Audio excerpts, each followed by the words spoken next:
Esse é o segundo vídeo para explicar sobre o processo do novo nascimento e como, mesmo com o novo nascimento, a vida eterna se perde e a salvação se perde. Vocês vão entender isso. Seguindo lá o primeiro vídeo do texto que eu não consegui falar, 2 Coríntios, capítulo 5, a partir do verso 14. Pois o amor de Cristo nos constrange, julgando nós isto. O amor de Cristo nos deixa constrangido e com esse constrangimento nós podemos fazer essa análise, julgando nós isso. E essa análise só faz quem conhece os profetas, não quem repete as coisas de Paulo.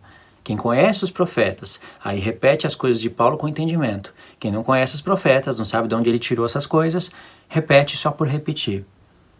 Bom, melhor repetir por repetir e crer do que não repetir porque não crê, né? Entendeu o que eu quis dizer, né? Ele morreu por todos. Não, um morreu por todos, logo todos morreram.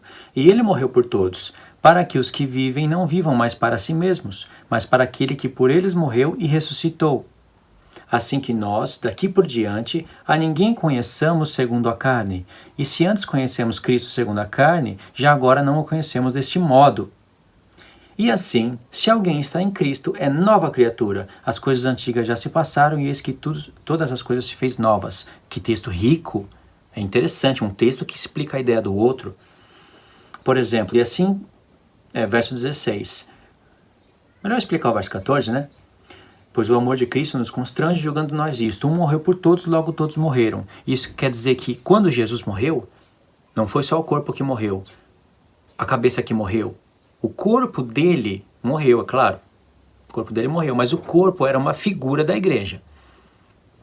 A igreja toda estava representada no sacrifício de Jesus. Por isso que eu quero que você assista aquele link, número 1, que vai estar na descrição, que eu indiquei no primeiro vídeo. O corpo de Jesus representava a igreja, o sacrifício dele foi literal, mas tem um modelo de eventos que vai ocorrer através dali e um monte de coisas espirituais através do sacrifício.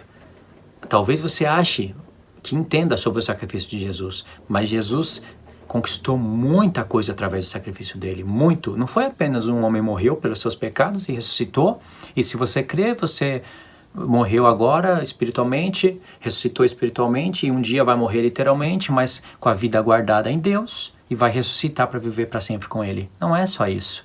E quando eu digo que não é só isso, olha o tanto de coisa que eu falei. Incrivelmente, seria uma dádiva, uma graça de Deus se fosse só isso, mas não é só isso. Tem muito mais coisa. Entende? Então, quando você deixa de conhecer todas essas coisas, você está deixando de ter um completo conhecimento de Cristo. Um pleno conhecimento dele. Pedro disse, graça e paz vos sejam multiplicadas pelo pleno conhecimento de Jesus Cristo. Se você não tem o pleno conhecimento, você já tem graça e paz por ter aceitado o sacrifício dele e sabendo o que vai ocorrer, se você permanecer nele.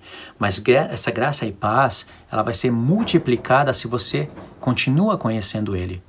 Tendo até chegar ao pleno conhecimento, vai ser multiplicado. E se você tem essa palavra consigo, você multiplica graça e paz na vida das pessoas. Então, quando ele morreu, um morreu por todos, logo todos morreram.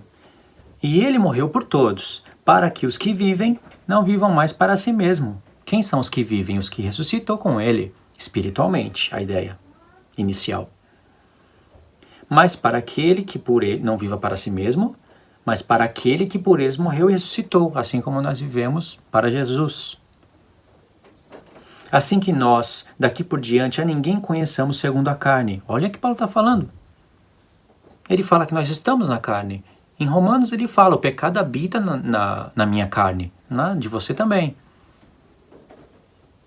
Mas não é para a gente conhecer mais ninguém segundo a carne. Mas o pecado habita na carne, nós estamos na carne. Paulo fala, nós estamos separados do Senhor por causa do corpo. Então aqui ele não está se contradizendo. Ele está mandando você evoluir a sua mente. Assim como Jesus conquistou o que conquistou na Páscoa, se você permanecer nele, não tem mais como nada dar errado. Você já pode viver como vida de ressurreição. Deus te dá poder para isso. Não quer dizer que você não vai pecar mais. João fala, eu escrevo para que não pequeis. Mas se pecar, saiba que você tem um advogado à destra de Deus, Jesus Cristo. E o advogado é o sumo sacerdote. Ele que transferiu para a ideia de advogado.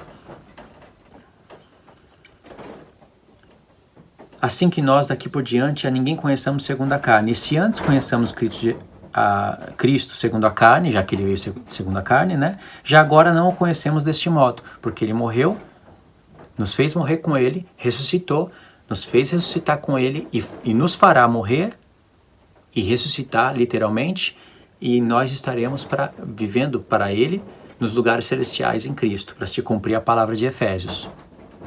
Entendeu? Então olha que texto rico. Aí aqui está o novo nascimento também. Verso 17 ele conclui: e assim, se alguém está em Cristo, é nova criatura, as coisas antigas já se passaram e eis que se fizeram novas. Aqui é um novo nascimento. Agora, qual é a ideia do novo nascimento? A ideia é essa. Para você dizer eu sou nascido de Deus, ou aquela pessoa nasceu de Deus, toda essa ideia tem que estar dentro desses textos bíblicos. A pessoa morreu com Cristo. Aceitou o sacrifício, você é um modelo.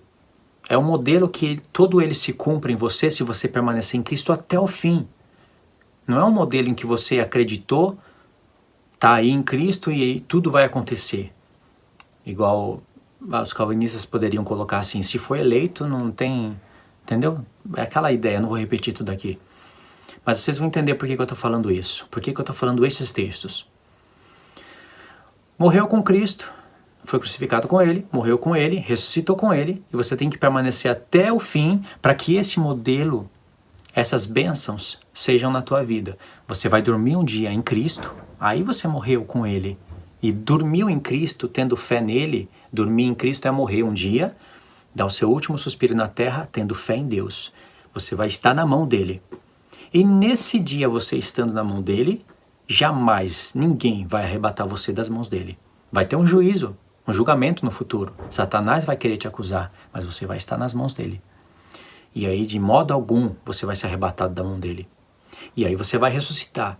E você vai ser dele para sempre. Agora, se hoje, nesse tempo agora, nós dissemos que nós já estamos na mão dele, e de modo algum ninguém arrebatará nós da mão dele, como diz João 10, você se esqueceu de todos os outros textos bíblicos e está aceitando somente esse texto. Se na Bíblia inteirinha, no Novo Testamento inteiro, tivesse só João 10 com esse texto, né, eu lhes dou a vida eterna, de modo algum eles perecerão, eu sou bom pastor, eles são as minhas ovelhas, eles ouvem a minha voz, eu lhes dou a vida eterna e ninguém arrebata eles da minha mão. Se existisse somente esse texto, eu acreditaria sim, que agora eu tenho a vida eterna e jamais vou perder ela. Jamais. Porque ninguém pode me arrebatar da mão de Jesus, ele disse. Só que quando ele falou isso conhecendo todos os outros ensinos dos apóstolos. Claro que o Espírito dele foi derramado, né? Estou falando assim do futuro para aquele tempo. Ele enviou o Espírito Santo, deu todos os ensinos para os outros apóstolos e tinha ainda as palavras dos profetas. Então, quando ele falou isso a respeito... Não é para você visualizar somente essa vida ou a mensagem calvinista. Ele falou isso a respeito de homens de povos, línguas e nações, de todas as gerações. Então ele pode contemplar também, por sua presciência e pelas escrituras que mostram a presciência de Deus, todos os homens até o fim da sua vida. Então os homens que permanecerem até o fim será salvo, e esses Deus já conhece, e esses estão na mão do Senhor, os que morrerem em Cristo. Morreu em Cristo, você tem a vida eterna garantida. Mas ainda que se você ainda vive, você pode se desviar. E se você se desviou, você jamais vai poder dizer, porque eu nunca tive a vida eterna. Aliás, você não fará isso, porque você vai ser incrédulo, você vai cair na apostasia. Mas um outro jamais vai poder dizer que ele se desviou porque não tinha vida eterna. A mensagem é essa. Entendeu como se conhece o processo do novo nascimento? O novo nascimento é isso. Para você nascer de novo, você tem que morrer. E só dá para morrer através do sacrifício de Jesus. Ou melhor dizendo, vamos pela sequência correta. Para você nascer de novo, você tem que ressuscitar. Você tem que morrer, mas vamos pela sequência certa. Você tem que ressuscitar. Para ressuscitar, você tem que morrer. E para morrer é só através do corpo de Jesus. E no sacrifício, na Páscoa, acontece a purificação dos pecados. Todos aqueles que morreram com Cristo receberam purificação dos pecados. é um modelo. Não quer dizer que aquele que um dia morreu com Cristo, recebeu a purificação dos pecados, jamais vai perder a salvação. Porque já que eu morri, fui crucificado com Cristo, o sangue foi aspergido no sangue, morri com Jesus, já que foi assim, então é certo que eu vou ressuscitar e ascender aos lugares celestiais. Não é bem assim. Porque lembra, os que ressuscitaram com Cristo têm a vida eterna, mas esses que ressuscitaram morreram. Então, ressuscitaram tem um novo nascimento. Mas para ter um novo nascimento teve que morrer. E para morrer é só através do sacrifício de Jesus. E através do sacrifício acontece purificação dos pecados. Então, se você falasse, bom, se eu morri, tive purificação, é certo que eu vou ressuscitar como Jesus ressuscitou, ressuscitando eu vou voltar nos lugares celestiais, então vida eterna não se perde, salvação não se perde. Isso só daria certo se Pedro não tivesse escrito alguns textos importantíssimos. Pedro escreveu sobre isso. Vamos ler os textos e vocês vão colocar à prova isso que eu estou falando. E tem mais textos ainda para a gente ler. Esse vídeo, ele é um vídeo especial. Então, assista até o fim. Não fica pensando que está dando volta, que está perdendo tempo. Não, isso vai renovar o seu entendimento. A gente pode pegar a ideia por 1 Pedro, capítulo 1. Vamos ler 1 Pedro, capítulo 1, mas até aqui eu vou tentar resolver uma questão. Eu li bastante texto, falei de coisas espirituais e literais, expliquei várias coisas ao mesmo tempo. Talvez você seja novo no canal e não conhece a minha linguagem, e você deve estar falando, mas isso está difícil demais. Não é tão complicado assim para compreender a ideia da salvação. Se isso está difícil demais para você compreender, você tem que reduzir o tanto de seriado que você assiste, reduzir o tanto de filme, estudar menos, talvez a faculdade que você faça, os cursos, e se dedicar para a palavra, que você foi chamado para ser rei e sacerdote. Um rei e sacerdote não pode olhar para os textos e falar, mas isso está difícil demais para compreender. Você tem que falar, está difícil, mas eu quero compreender, eu vou estudar. Só para resolver essa questão. Porque tem muitas pessoas que falam isso, né? Mas olha para a vida delas. Elas vivem em filme, em seriado, em cinema, sai, se diverte, passeia, faz faculdade, trabalha. E o que sobra para a palavra de Deus? Quase nada. Aí se encontra com um estudo desse que ainda é simples e fala, mas isso está muito difícil, muito complicado. E você quer ser rei e sacerdote sobre a terra. Tá bom. 1 Pedro,